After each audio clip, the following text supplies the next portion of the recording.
For the past 7 nights, my sister has been sleepwalking every single night at exactly 3 a.m. But last night was different.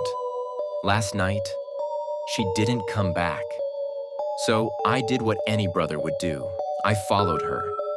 And what I saw changed everything I thought I knew about her and about my family. It started about a week ago. I'd wake up at 3 a.m. to the sound of my sister's door creaking open. She's only 14, but every night, like clockwork, she'd get up, leave her room, and just walk straight out the front door barefoot. The weirdest part? She'd always come back 15 minutes later, climb into bed, and act like nothing happened. When I asked her about it the next morning, she just laughed. She swore she didn't remember anything. My parents? They didn't believe me. They said she was probably just restless. But I knew something was wrong. So I set up a camera in the living room, just to prove it. And sure enough, every night, there she was. 3 a.m. sharp, walking out, vanishing into the dark. I couldn't take it anymore. I had to know where she was going. So last night, I followed her. I kept my phone recording the whole time. My heart was pounding as I trailed her down the street. She didn't even notice me. She just kept walking, calm, steady, like she knew exactly where she was going. 5 blocks later, she stopped in front of an old, abandoned house, and without even hesitating, she walked right inside. I froze at the door. I didn't want to go in. The place looked like it had been empty for years, but minutes passed. 10, 15, 20, and she didn't come back out. I had no choice. Inside, the air was heavy with dust. Every step I took echoed, but there were footprints on the floor, fresh ones, hers. Then I heard it. Whispers, faint, upstairs. When I finally found her, my stomach dropped. She was standing in the middle of a circle of candles, eyes closed, whispering something over and over again. I panicked. I grabbed her arm and yanked her out of there. But before we left, she turned to me. Her eyes snapped open. She looked straight at me and whispered, "They know you saw them now." I swear, those words weren't hers. Ever since that night, things haven't been the same. Doors in our house slam open on their own. At night, I hear whispers outside my room. My stuff moves places when no one touches it. I watched the footage on my phone. At first it looked normal, until one frame. Behind my sister, in that abandoned house, there was someone else, a tall, shadowy figure. And then, my video glitched. The recording cut off. That was 2 days ago. She's still sleepwalking. And last night, she whispered my name. The whisper of my name wasn't a sound I heard with my ears. It was a cold feeling that slid under my door and wrapped around my bones. It didn't sound like Lily. It sounded like the thing from the old house, dry and scratchy, like many voices using her mouth. Alex. I didn't sleep a wink. I just lay in bed, stiff as a board, staring at the line of light under my door. Our house, usually so quiet at night, was full of noises. Every creak sounded like a footstep. The wind outside sounded like whispering. I knew deep in my gut that something was listening. They were listening. Morning came, and the sunlight felt fake. Everything seemed normal. Dad was making toast. Mom was humming. Lily was eating cereal, her eyes happy and clear. She looked like my sister again. There was no sign of the scary, empty girl from the old house. "Rough night, Alex?" Dad asked. "You look terrible." I tried to smile. Just couldn't sleep. Lily looked up, milk on her chin. "Maybe you're the one sleepwalking now." She giggled. It was her normal laugh, but it made my skin crawl. It felt like an act. Mom felt my forehead. "You're clammy. Maybe you're getting sick." Her hand was warm. For a second, I wanted to tell them everything. But I remembered how they laughed when I first said Lily was sleepwalking. They wouldn't believe me about the shadow man. They'd say I had a bad dream, and something told me that saying these things out loud would make them more real. It would make them stronger. I had to handle this alone. The day dragged on. I felt like I was watching my family through a dirty window.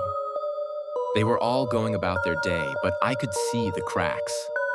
Mom would sometimes stare out the kitchen window for a long time, like she'd forgotten what she was doing. Dad was quieter than usual. And Lily kept smiling a little too wide. That night, I was ready.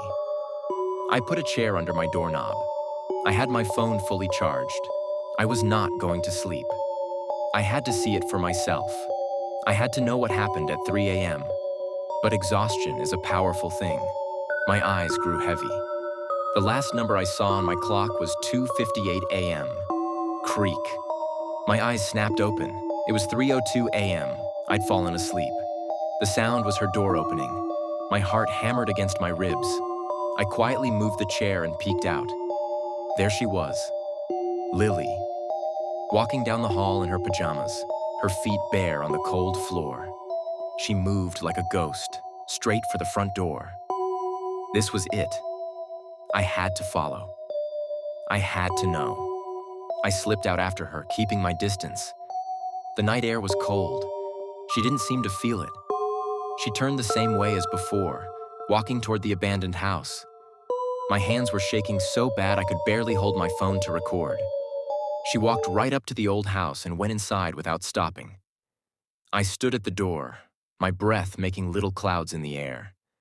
I was so scared, but I was more scared of not knowing. I took a deep breath and stepped inside. The air was thick with dust. Moonlight came through broken windows, lighting up floating dust particles. And there, on the dirty floor, were her footprints. I followed them. Then I heard it, the whispering. It was coming from upstairs. It was the same sound from my video. I crept up the stairs, each step groaning under my weight. The whispering got louder. It wasn't English. It was a low, ugly language that made my head hurt. The door at the end of the hall was open a crack. A flickering orange light came from inside. Candles. I pushed the door open slowly, and I saw her. Lily stood in the middle of a circle drawn in chalk on the floor. Dozens of black candles burned around her, their flames not moving in the draft. Her eyes were closed. She was whispering that horrible language over and over. And she wasn't alone. This time I saw them clearly, figures, shadows. They stood just outside the circle of candlelight, tall and thin and wrong. They had no faces, just a deep, swirling darkness. There were 3 of them.